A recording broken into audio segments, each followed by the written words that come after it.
안녕하세요. 남인숙 작가예요. 오늘은 제이님 이야기 들어볼게요. 저는 조기 은퇴를 하고 소소한 일상을 보내고 있는 50대입니다. 직장인일 때는 기획과 영업 일을 잘 해냈고 전혀 다른 일로 창업한 회사가 잘 되어 가능해진 일입니다. 제가 몇 년 전부터 이유를 알 수 없는 힘든 기분에 사로잡혔는데 최근에 어렴풋이나마 그 이유를 깨달았습니다. 전에 친구 하나와 사이가 안 좋아져 안 만나게 되면서 그 친구에게서 이런 말을 들었습니다. 제가 대화가 안 되는 사람이라고요. 감정이 안 좋아져가는 과정에서 나온 말이라 처음에는 흘려들었는데 그와 비슷한 말을 최근에도 들었습니다. 그동안 돈을 써가면서 만나지 않으면 저한테 먼저 연락을 하는 사람이 없다는 것에 환멸을 느끼기만 했는데요. 이제는 제가 대화 기술이 부족해서 사람들이 저를 만나기 싫어하는 건 아닌가 하는 생각도 듭니다. 타의로 관계가 단절되어 우울감이 오는 것으로 짐작되니 이제야 퍼즐이 맞춰집니다. 영업일을 하게 되면 당연히 말을 잘하게 되는데 제가 어떤 점에서 대화가 안 된다는 것인지 이해가 안 됩니다. 어떻게 하면 소통이 잘 되는 사람, 대화를 잘하는 사람이 될 수 있을까요?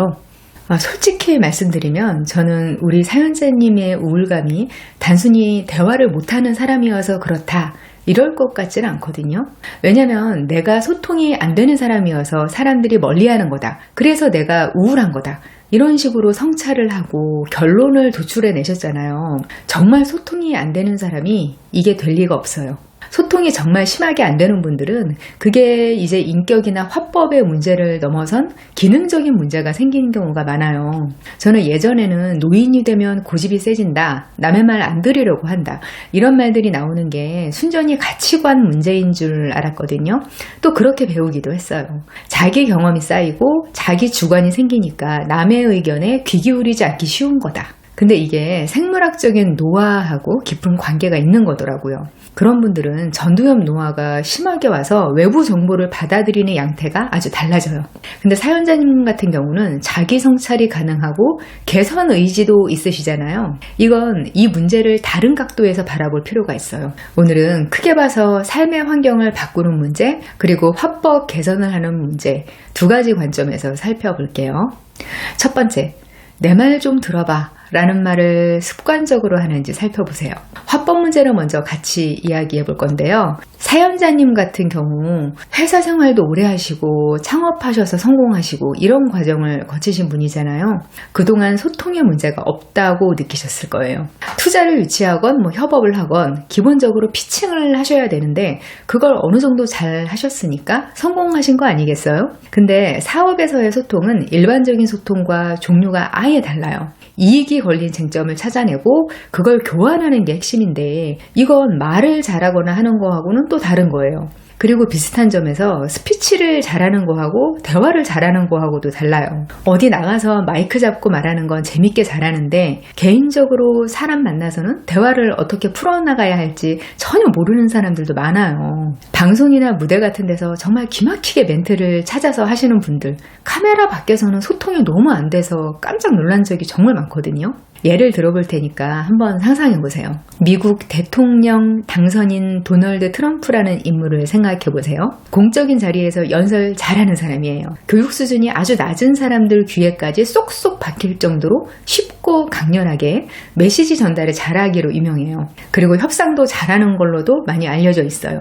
근데 여러 배경 다 떼고 완전한 자연인으로서 그 사람과 1대1로 허심탄회하게 대화를 한다? 소통이 잘 될 것 같으세요? 내 말 끝까지 잘 안 듣고 말 잘라먹으면서 자기 말만 할 것 같은 느낌 아닌가요 좀? 나 자신이 소통을 잘하는 사람인 것 같은데도 대화에 어려움을 겪는다면 거기에 내 모습을 대입해 보는 것도 한번 상상해 보시는 게 좋아요. 가끔 보면 이런 말 습관이 있는 분들이 있으세요. 내 말 좀 들어봐. 가만 좀 있어봐.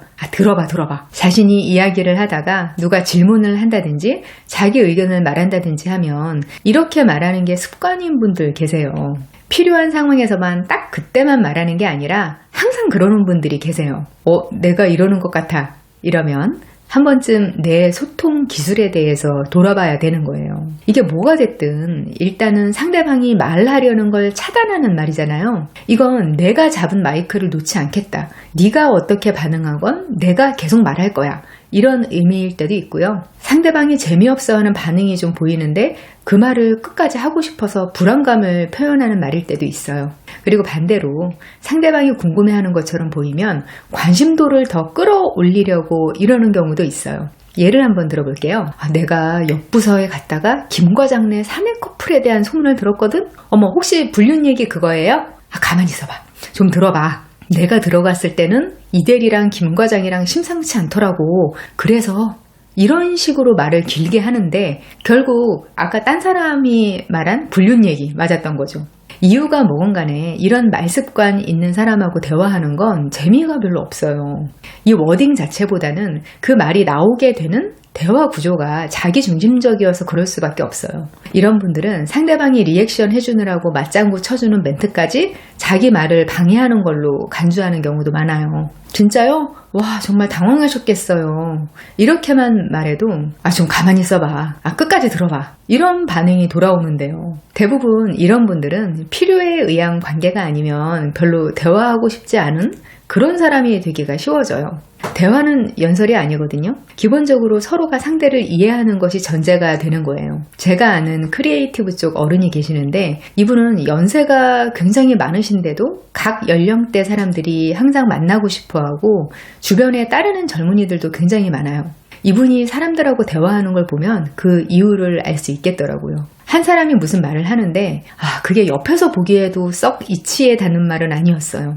근데 이분이 그 사람 말을 지그시 끝까지 듣고 계시더라고요. 그래서 말이 한 차례 끝나고 나니까 그건 헛소리야. 이렇게 말씀하시더라고요. 보통은 한쪽이 사회적 지위나 연배나 이런 게 훨씬 위고 아래쪽인 사람이 들을 가치가 없을 것 같은 말을 하면 중간에 끊거든요. 끝까지 듣고 그게 정말 가치가 있는 말인지 없는 말인지 판단하는 것도 전두엽 노화를 막는 훈련 방법 중 하나예요. 물론 피곤하죠. 그리고 힘들죠. 근데 운동해도 힘들잖아요. 근데 궁극적으로는 몸에 좋잖아요. 이런 훈련도 마찬가지예요. 수동적으로 듣기만 하라는 게 아니라 상대방 말을 진짜로 듣고 해석하는 거예요. 듣는 훈련을 잘해서 상대방 말을 정말 이해할 수 있게 되면 알맞은 질문을 할 수 있게 돼요. 이러면 질문과 대답이 자연스럽게 왔다 갔다 할 수 있잖아요. 그러면 저절로 대화가 잘 되는 사람이 되는 거죠. 소통이 안 되는 게 진짜 나쁜 점이 뭐냐면요. 불통은 사람이 악한 거하고 구분이 잘 안 돼요. 전에 어떤 센터에서 직원분이 노인분한테 스마트폰 사용법을 가르쳐 드리는 걸 봤는데요. 원래 특정 사용법을 알기 위해서는 먼저 알아야 될 게 있을 때가 많잖아요. 그래서 먼저 알아야 될 걸 가르쳐 드리는데 그거 말고 나는 이걸 알고 싶다니까 왜 자꾸 엉뚱한 말을 해? 이러시는 거예요. 네, 어르신, 그거 하시려면 먼저 이걸 하셔야 돼요. 왜 자꾸 엉뚱한 걸 가르쳐 주려고 해? 난 그거 말고 이게 알고 싶다니까. 그걸 하시려면 이거 먼저 해야 하실 수 있어요. 자, 한번 보세요. 필요 없다니까 왜 자꾸 이런 걸 가르쳐 주려고 해? 이런 플로우로 흘러가면서 어르신이 화를 내시는 걸 보는데 옆에서 제가 더 힘들더라고요. 막상 본인은 자신의 입장에서 답답하니까 언성이 높아지는 건데 그런 종류의 소통을 해서 일정 결과를 내야 하는 입장에서 받는 데미지는 나쁜 의도로 가진 사람의 태도하고 별로 다를 게 없거든요. 사연자님이 어떤 종류로 화법이 부족하신지 저는 당연히 알 수가 없어요. 하지만 그동안 살아오신 환경하고 조기 은퇴하고 난 후의 환경이 서로 다른 화법이 필요하다는 건 분명하거든요. 일에 집중하는 동안에는 명확한 의사표현, 정보 전달만 주고받아도 문제가 없어요. 설사 내가 표현력이 좀 부족해도 내가 상대방에게 이익을 줄 게 있으면 상대방이 찰떡같이 알아서 이해를 해줘요. 근데 모든 이익관계를 다 분리해낸 관계에서의 소통은 완전히 성격이 다르죠. 여기서 아마 단차가 느껴지면서 힘드실 가능성이 있어요. 듣는 훈련을 많이 하세요. 그러다 보면 반은 내가 말하고 반은 상대방 말 듣고 할 수 있는 정도의 관계, 이거 정도는 만들 수 있지 않을까 싶어요. 또 드리고 싶은 말씀은 유머에 집착하지 마시라는 거예요. 대화가 잘 되는 사람, 만나고 싶은 사람을 떠올릴 때 진짜 많은 분들이 재밌는 사람이나 웃기는 사람을 떠올려요. 근데 이건 진짜 착각이에요. 가끔 사연자님처럼 소통에 대해서 고민하시는 분들이 어떻게 하면 웃기는 사람이 될 수 있을까? 나는 안 웃기니까 불가능하겠다. 이러시는 걸 너무 많이 봤는데요. 저는 이게 참 안타깝더라고요. 사실 유머는 진짜 힘이 세긴 해요. 말을 웃기게 잘하는 사람은 모임 분위기를 좋게 만들고 인기가 좋아요. 근데 그런 건 타고나요. 심지어 타고나는 사람들조차 남 웃기는 건 타율이 낮은 일이에요. 웃기는 게 직업인 분들도 10번 드립해서 두세 번 웃기는 게 힘들어요. 그런 걸 평범한 분들이 하려고 애를 쓰면 그거 자체가 마이너스죠. 너무 웃기려고 애쓰는 분들은 일단 본인부터가 피곤해요. 그러다 보면 상대방 말에 오히려 집중하지 못할 수가 있어요. 유머가 있는 사람보다는 유쾌한 사람이 되는 걸로도 충분해요. 이게 뭐가 다르냐면요. 진짜 상대방을 빵 터지게 웃기지는 못하더라도 어떤 상황을 해학적인 시각으로 표현하면서 상대방 긴장을 풀어주는 거예요. 전에 제가 온라인에서 돌아다니는 글을 우연히 본 게 있는데요. 글 쓴 사람이 폭우가 쏟아진 날 택시를 잡아 탄 거예요. 근데 가는 길에 배수가 잘 안 돼서 물바다가 된 길을 간신히 지나서 목적지에 도착했어요. 그 사람이 내릴 때 인사를 하는데 기사님 수고하셨어요. 이러고 인사를 하는데 그 택시기사분이 선장이라고 불러 하고 대답한 거예요. 저는 그 글을 보고 피식하고 웃음이 났어요. 그리고 가끔 비 많이 오는 날 자꾸 그게 생각나요. 제 생각에는 그 글을 쓴 사람이 그 상황에서 빵 터져서 막 이렇게 웃지는 않았을 것 같거든요. 근데 긴장감이 풀리면서 마음이 편안해졌을 거예요. 그런 게 유쾌한 거거든요.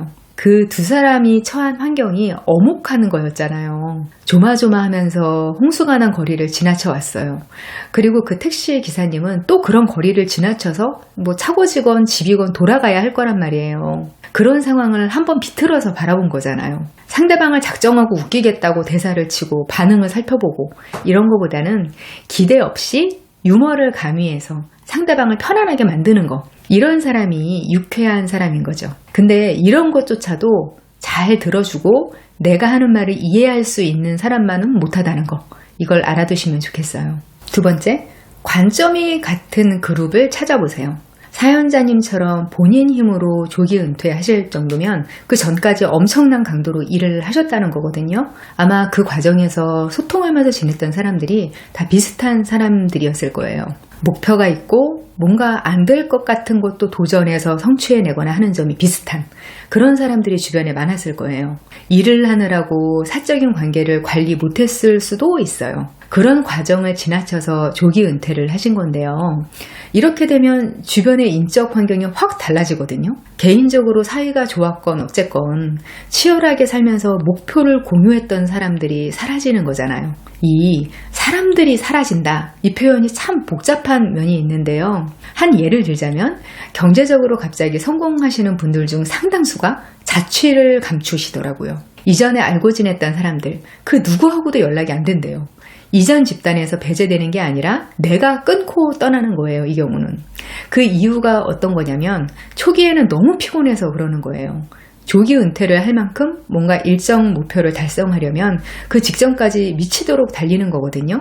잠도 못 자고 몸이 망가져서 병원 가서 수액 달고서 일하고 그런 과정을 피가 마르는 심정으로 지나치는 거예요.